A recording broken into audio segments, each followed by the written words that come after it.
Bueno, gran parte de los ejemplos que hemos estado viendo durante la tarde han hablado de la relación con la comunidad, de comunidades que son capaces de construir herramientas. Entonces, realmente no tendríamos impresoras 3D de 1.000 euros o de 600 euros si no hubiera habido un proyecto colectivo llamado RepRap, que se puso como propósito crear una impresora 3D de bajo coste, basada en hardware libre, que se pudiera copiar y modificar, y trabajar de manera comunitaria para desarrollar esa impresora, ¿no? Gracias a eso, la popularización de la impresión 3D ha sido masiva. Y una de las ideas que teníamos antes de preparar, o sea, cuando estábamos pensando en el FC Fòrum, era hablar de ejemplos concretos, pero poder traer a alguien que estuviera involucrado en un desarrollo comunitario. Bueno, RepRap es el proyecto principal que vehicula la impresión 3D comunitaria, que va haciendo unas evoluciones o iteraciones. Cada cierto tiempo se cambia el modelo se mejora, digamos, ¿no? Y se va como haciendo iteraciones y cada año o 2 años sale un nuevo modelo, ¿no? Y Joseph Prusa es un desarrollador de la comunidad RepRap, un desarrollador que es súper joven, o sea, ahí donde lo veis, ahora nos mira, que estamos hablando de él. Estaba estudiando todavía cuando fue la comunidad la que le eligió como la persona que debía liderar un desarrollo comunitario, ¿no? Cuando en las comunidades, cuando se trabaja muchas veces, pues se elige un líder, no quiere decir que sea como la persona sino que la comunidad elige a alguien que un poco que lleve el testigo o la voz cantante. Y casi todas las impresoras que tenemos en muchos de estos espacios, por la iteración que toca, se llaman Prusa. Porque él hizo muchas mejoras y la comunidad terminó nombrándole así a la impresora. Entonces, bueno, pues ha venido ayer de viaje y que es un placer tener a Joseph Prusa entre nosotros.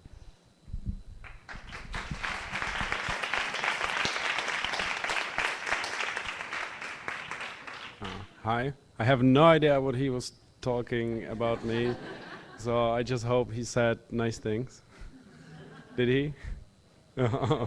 Okay, maybe too much, So anyways, thank you for having me here. It's a pleasure. It's actually my first time in Barcelona. So I hope I will have some time for some sightseeing. But to the topic of the talk, I think everybody knows and loves open source hardware and that sharing is caring and how the community works. But I recently started a company and I thought it would be nice to show you how you can reasonably use open hardware, and something has to pay the bills. So at the start or at the beginning of every talk, I do a little. I ask a few questions, so I get some feedback. So I want to ask you, and you just raise your hand. Who uses 3D printing? Who played that jingle? Wonderful. And who has a 3D printer at home? I expected more. And who has or uses i3 or i2? Okay, good. Almost everyone. So anyways, I don't know if all of you know what is the RepRap project. He was telling a couple of things about it, I guess. I didn't understand, but well, RepRap is basically what started 3D printing as you know it nowadays. It started in the year 2005 at the University of Bath. It was a project of Adrian Boyer. They had a small lab. Funnily, the lab doesn't exist anymore because, well, the university is funded by companies and you can't patent anything from RepRap, so they cut the funding. So there's no lab of RepRap. And basically, as I said, it was the beginning of affordable 3D printing, and most of the, well, especially all of the FDM printers you can see out there are based of RepRap. So let me show you the first commercial clone. It was from the company Bits from Bytes. Does anyone of you know Rapman from Bits from Bytes? Okay. So it's funny, it was the first clone and it was right away closed source. It was by friends of Adrian, close to the Bath University, and actually this was my first printer, and I still have it, and it still sucks.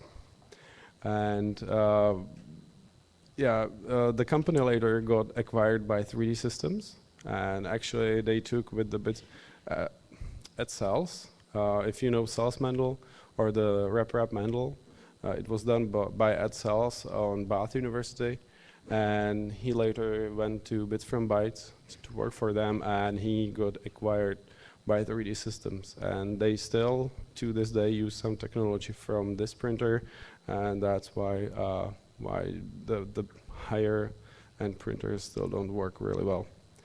Anyways, so if we are talking about the more business side, when it started, and still yet to this day, there's not many successful companies doing open hardware. I mean, you can look at Adafruit Industries, you can look at Arduino, even with the struggles they have now with licensing and copyrights. Then you have SparkFun, but one of the biggest and most known companies by public was MakerBot. It was funded by Zach Smith, Adam Mayer, and Brie Pettis. Usually you get it in different order. But Zach is who made MakerBot, and he made all the designs up until MakerBot Replicator 2. They were like the shining example of what open hardware company can be successful and it can work. But well, it got kind of twisted. They got the first investment in August 2011, and it was, I think, $10 million. That's a lot. But first funny thing is they also got one investment from Adrian Boyer, who founded RepRap. Not many people know this. So when MakerBot got sold to the Stratasys, Adrian made a lot of money. But everything was cool. Everybody loved them. They had great supportive community. They were, sharing back their improvements. But well, as they got the first investment, they had to take things, they had to look at the things differently. As the investors want their money safe. So the first struggle when they chickened out a bit was this thing. It's called CenjiBot. And basically it was one-to-one copy of Replicator 1 on Kickstarter. And I still think to this day that it went great for MakerBot because it was just one-to-one copy, and the community of MakerBot, the people who love them, because well, it was the great MakerBot, were fighting for MakerBot. So this thing didn't get funded at all. So everything worked out great. They didn't have to be scared of anyone doing clones and outselling them or hurting their sales. But I guess it kind of changed their mind about it. And well, it got even worse when the MakerBot got acquired by Stratasys. I don't know if you know Stratasys. Stratasys is one of the two biggest players. Together with the 3D Systems, we've talked about it. 3D Systems was actually the first. They are doing the big SLA printers, the ones where you have liquid resin and shine light into them. But Stratasys was the first one to do FDM, the kind of printers where you melt plastic filament and squish it into patterns, and then you end up with a model. They bought MakerBot for $400 million, which is super crazy amount. But and they even got some options for another additional 150, I think, if the company would be still successful. But that didn't happen, as you might know, because what happened after that, they went closed source.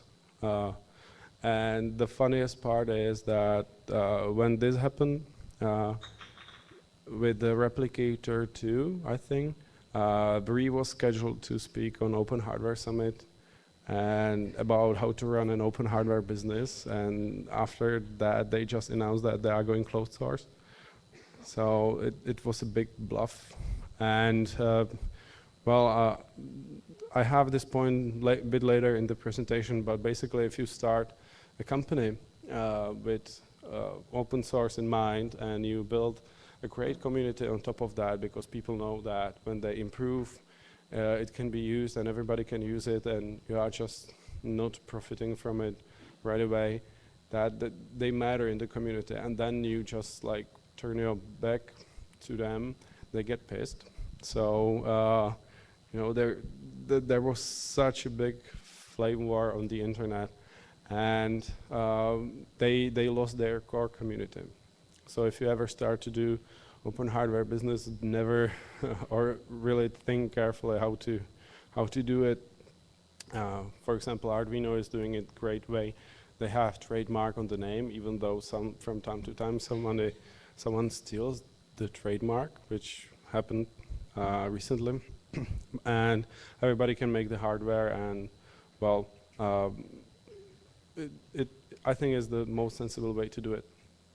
And yeah, so after the Stratasys acquired MakerBot, you know, they started to throw out people who had problem with keeping it open source, like Zach Smith or Adam, the other two founders. So they just get rid of them. Fortunately, I hope they sold their stocks really soon, because what happened after that is that even the big giant Stratasys, who's around for 20-something years, has stocks at 1/5 of the original value. And I think it's also a great example because, well, the 3D printers are going strong mostly in makers community. And when big giant corporations are trying to force their ways of doing business, it just doesn't work. So this is what happened to them, and basically the same thing is happening to 3D systems. So as I said, when you start an open hardware business and you have a flourishing community, you just please don't turn the back on them and switch to closed source, because they get pissed, and the more they loved you, the more they will hate you. And I think that's they kind of deserve it. So let me drink.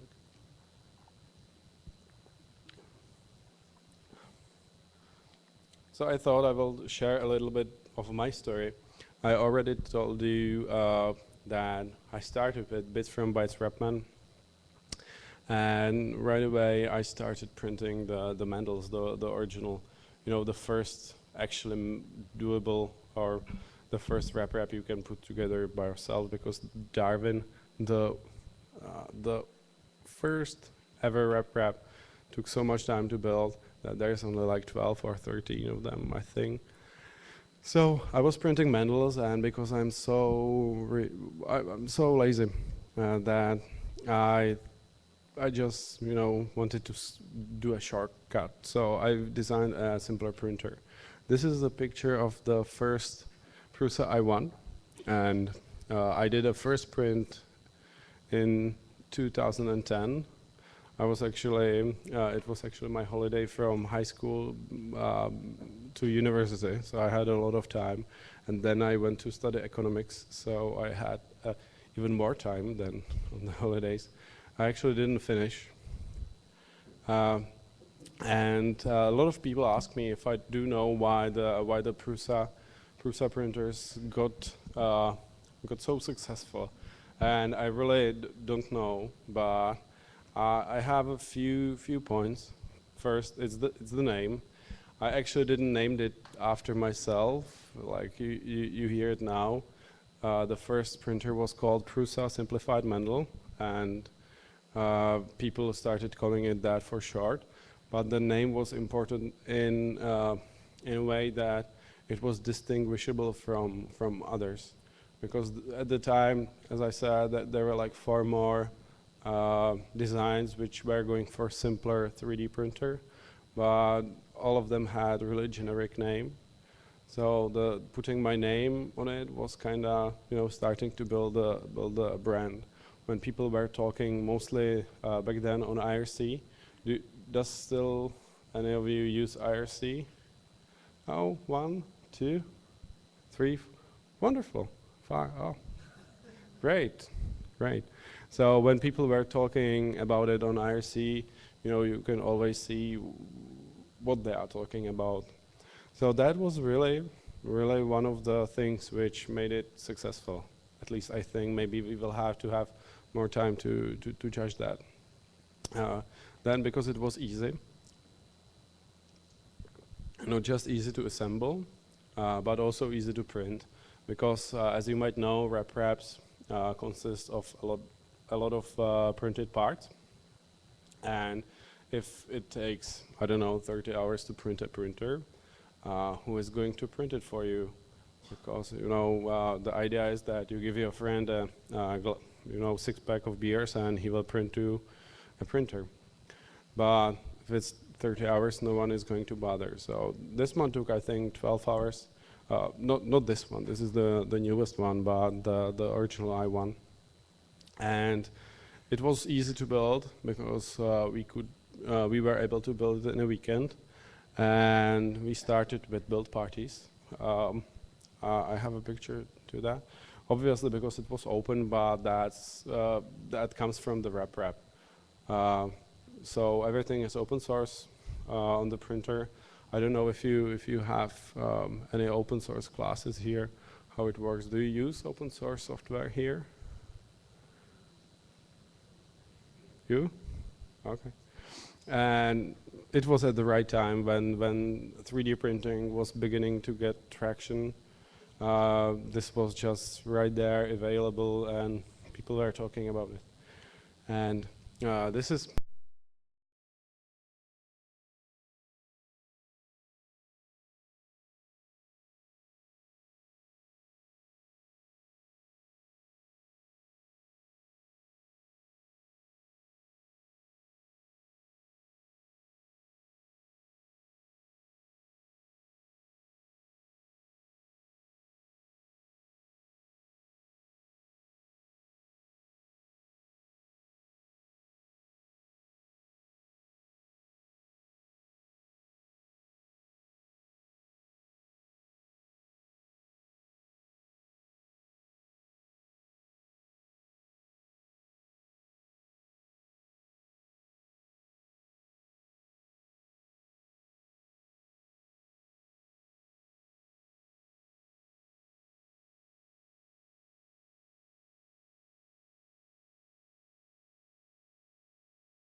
I took from starting a company. It took me, I started 2.5 years ago, and you know, I like to take things slowly. So I started in Czech Republic, and in the form of workshops, as I was saying, getting feedback from people, because again, sharing a project on the internet is completely different thing than selling something to someone and wanting money from him. So from my point of view, with open hardware, as you as the original maker, you always have to have the added value over the clones. That's what Arduino is doing with tutorials and stuff like that. Because if you look at this, there's on Alibaba. Do you guys know Alibaba? Yeah. So on Alibaba, there's over 2,000 sellers selling the i3s or the clones. So it's really interesting to trying to sell your product, competing with 2,000 people trying to sell your design too. So you always have to have added value over them, and usually we here in Europe, we have the advantage that we are close to people, so we can provide much better support, while we can sometimes even providing some support is better than what the clone sellers are doing. They just put the stuff into the box and they sell it. But another thing very important is to try to have a community. There is a giant RepRap community, but it's right now the RepRap is kind of shattered. I don't know if anyone of you is following what's going on. Basically, most of the guys from the RepRap from the beginning started their own companies. Even Adrian Boyer now has a company, and there's nothing, no one who is leading what's going on, what should happen. There are a couple of great designs out there, but with so many affordable kits around, there's not many people who are willing to build new designs, and they rather choose the known ones. And so that's the community. But I also have another community for my customers, for the people who have the original. So they always can help each other. Then to be seen, because what is really funny, especially in the States, not a lot of people know what the Prusa means. So they think it's something like PR USA, or that they don't even think that it's a person. So you have to show people that why they should buy from you and not from the cloners. So one way to do it is the community, so people can see your advantages over, anonymous clone. But also, if you do content, you get seen on the internet. That's well, I think that applies to basically everything, to every business, because if you get seen, people will trust you and they know about you, they share it, so more people know about it. So I started my own community. It's kind of apart from RepRap. It's called Prusa Printers, but there's still a lot of valuable info for others. And last thing, what I taught is support. This is example. Actually, this is Italian, but I didn't have. We still don't have Spanish on the site, but it's the support. I don't know how it's said in English, but the best advertisement is a happy customer. So if you are doing business and trying to do something with open hardware, especially some of the open hardware projects are quite hard, and you have to learn a lot, is to provide the best support. We actually started to do 24/7 live chat, so customers can type in their question, and every time somebody answers them almost immediately. So these are some of the things or factors I think are important for running open hardware business. But to sum it up, just, you know, just if you are running open hardware company and doing open source project, don't turn back by closing it to your community. So I guess that's it. Thank you.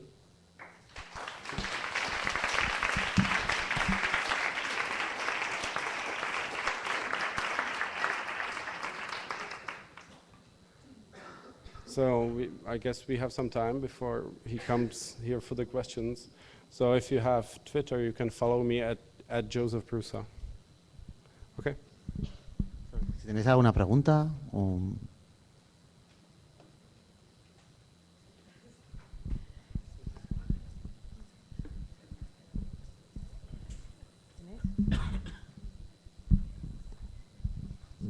Thanks, Joseph.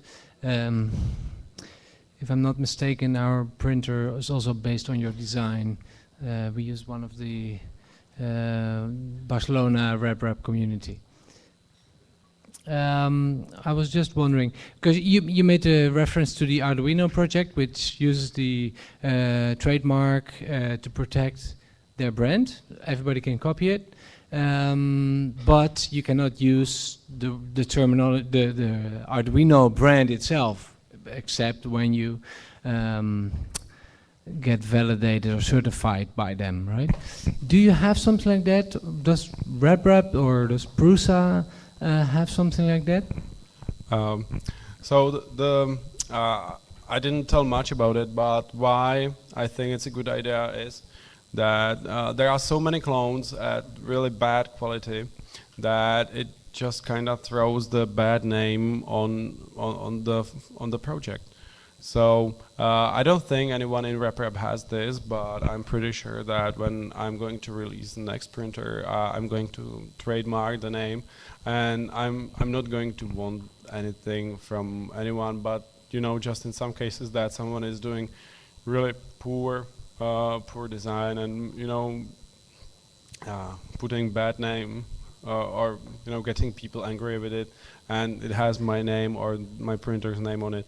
I want to have a way to do something about it, but I'm not sure. I don't know of anyone inside RepRap that they would trademark the name of the printer or anything like that.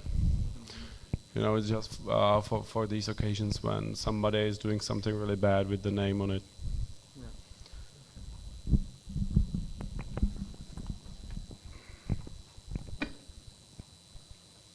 We have one there. Hi. Do you have any feedback of your community when you have to develop new models, or just you develop them by yourself, your company? What was the question? Do I have what? Feedback from your community, from the pros community, in order to develop. Everything I designed was the way that I just put it on my GitHub, the printer, and always few people come and build it and try it. So I get the feedback, and this way I can, you know, do a few iterations. Especially with 3D printing, it's really easy to iterate. And you know, after I'm happy, I can just announce it, and the rest of the community will know it. So basically, the feedback comes from the core guys, the hardcore guys, who are always willing to try new stuff. And well, now with the company, it's always a bit different. I'm not sure how is it going to be, because obviously I don't want someone to start selling my project sooner than I'm able to. So probably I will not put all of the sources right away as I develop them, because if you are running open hardware business, this is one of the advantages you can have, that when you release the design, you are ready for production and for sale. So I'm not sure if I still can use this strategy as I used before, but you know, it's new way to do things. So we are learning as we go.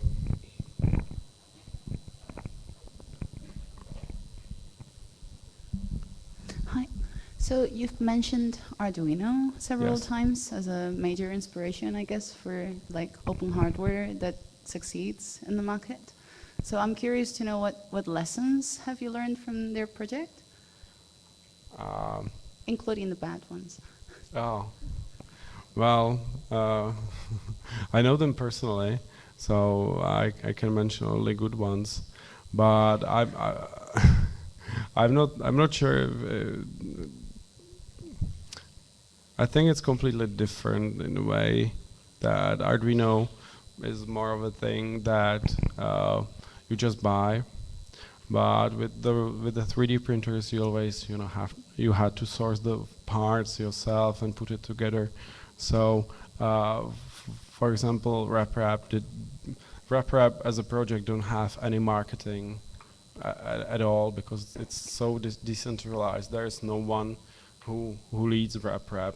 There's basically Adrian who owns the domains and owns the website, but it's just open wiki and everybody can do whatever. And it's just a bunch of people and not an entity. But for me and the Prusa part of RepRap, as I said, I'm thinking about doing the trademarks or something like that. But I just can't recall anything.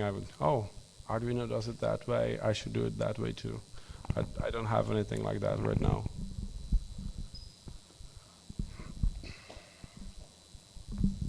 And your project have been a lot of success in the global context, but do you notice something special? Do you realize something special in your local context? Something, some type of different impact in the area where you live or in the city you live? In Czech, yeah, Czech Republic? yeah. But basically, people in Czech think that 3D printing is me. Because I started, yeah, it sounds kind of funny, but as I started to do the RepRap project, it was like 2 years before anyone in Czech Republic knew what 3D printing is. So all the first big articles about 3D printing, there was always Joe Prusa commenting on that, and I was countless times on national TV, and I even ended up on the cover of Czech Forbes, and all this kind of crazy stuff. So yeah, and well, basically I think that there's I have one number. Czech Republic was second on the world, on the planet, who searched the RepRap most. And that's absolute number, not adjusted to the number of people living there. So I did a lot of popularization for the 3D printing there. So people like me in Czech, but they still think that I'm crazy that I share all my stuff for free and everybody can sell it.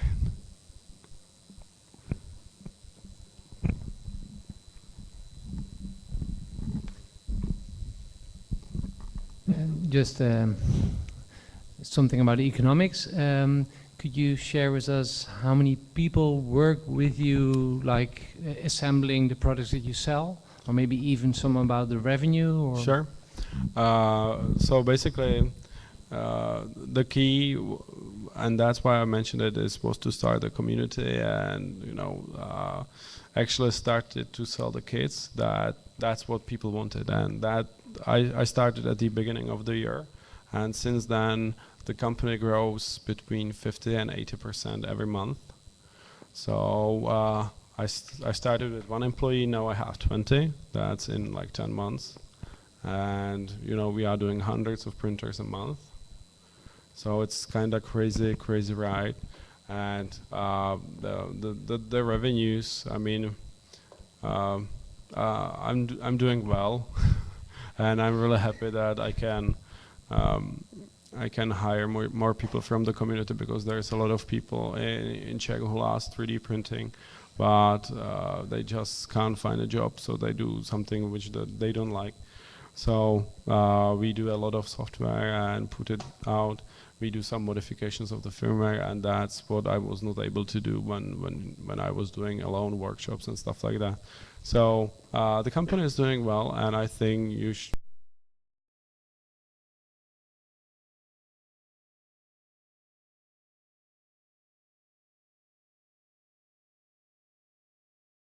be pain when you go over, hundreds of orders a month. But to just try if your idea is potentially successful as a business, it's really great. It took me a long time to start the web shop. I was doing selling printers only in Czech and fully assembled, and getting the kit right. I sell the printer as a kit where you can put it together yourself. That took a long time, but it's certainly paying off.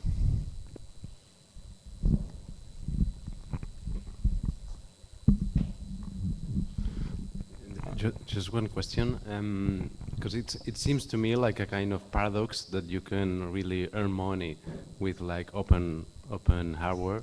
So, do you think that our society is ready for the open hardware? I'm not sure if I am really the best example, because I had a huge following, especially here in Spain. I don't know why is it, but with the Clone Wars, basically Prusa is one of the most used 3D printers here, I think. But I took a strategy in my business. I didn't want to fight with price. Basically, my kit can cost up to 3 times than the cheapest ones you can find on Alibaba. So that allows me to have a decent margin, so I can support the development of the new stuff, and I can pay my employees above average salaries, and I can use the best components. So people are happy. So I think the key is not just to try to fight with the price, but make the added value for the people, as I said, with the community, with the great support, helping them to get printing. It's not just, oh, this is broken, but we are on a weekly basis, we are sending them new stuff to print, and we are helping them with their projects, and that's why they come back. So I think it's just as every business.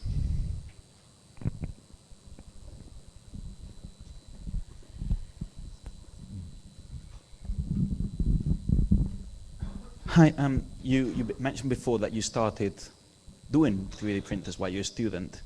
Yes. And now we are in a university in which we're turning into places in which we consume 3D printers, lots of them. But you think there's still a place here for research and to build something different than turning universities into places that consume lots of 3D printers? I'm not sure if I got your question. The space of research in universities for all this. Okay. Well, I'm not sure. I think the 3D printing, the place where the research is done is the internet, but because mostly, as I said at the beginning, with the University of Bath, they were doing a lot of great research, but they had a small lab, and they struggled to get it funded because, well, if it's open source, nobody can, put money into university and get free patents from them. So I'm not sure if it's possible to do on universities, especially with FDM printers, where basically everything is already open, and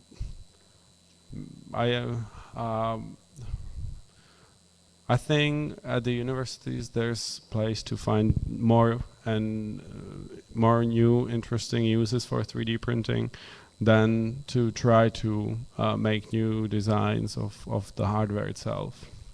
Especially in arts universities like this. If you are clever enough, you can find completely new way how to use the 3D printer, and that's I think what matters most now. More questions? Más preguntas?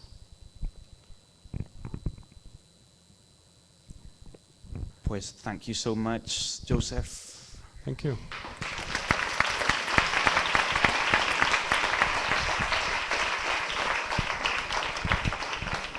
Si os parece,